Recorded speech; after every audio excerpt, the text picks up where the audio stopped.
हाय, तर मी आज गिट्सचे गुलाबजामुन बनवणार आहे. तर त्यासाठी आपण अगोदर पाक तयार करून घेऊ. त्यासाठी 1 ग्लास पाणी, 1 वाटी साखर टाकून पाक तयार करून घेऊ. आत थोडी इलायची टाकूत आता. तर बघा आपला पाक तयार झालेला आहे. तर आपण इथं पीठ मळायला घेऊ. मी इथं पाण्याचा वापर करणार आहे. तुम्ही इथं दुधाचाही वापर करू शकतात. आम्हाला आवडत असल्यामुळे मी इथं पाणी वापरलं आहे. तर मी पीठ मळून घेते.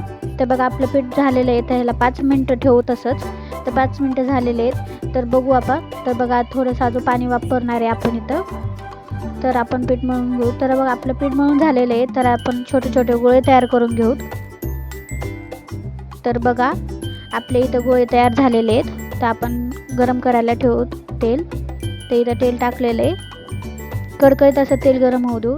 तर बघा आपलं इथं तेल गरम झालेलं आहे. तर गोळे सोडूत आपण. तर मस्त ब्राऊन होईपर्यंत आपण फ्राय करून घेऊ. तर बघा आपले गोळे मस्त असं फ्राय झालेले आहेत. तर आता आपण काढून घेऊ.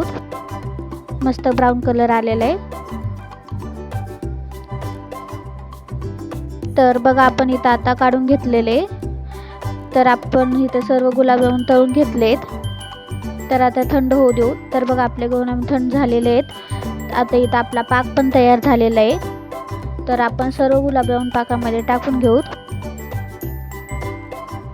इथं आपण पाकामध्ये टाकून घेतलेले. त्याला बुरण्यासाठी ठेवून देऊ मस्त. तर आपला तिथं मुरले आहेत. तर आपण खायला घेऊ. तर मस्त झाले आहेत माझे गुलाबजामुन. तुम्हाला आवडले असेल तर मला कमेंट करून सांगा आणि ट्राय करून बघा तुम्ही पण. तर व्हिडिओ आवडला असेल तर लाईक, शेअर आणि सबस्क्राईब करा. चला तर मग बाय. भेटू पुढच्या व्हिडिओमध्ये. बाय.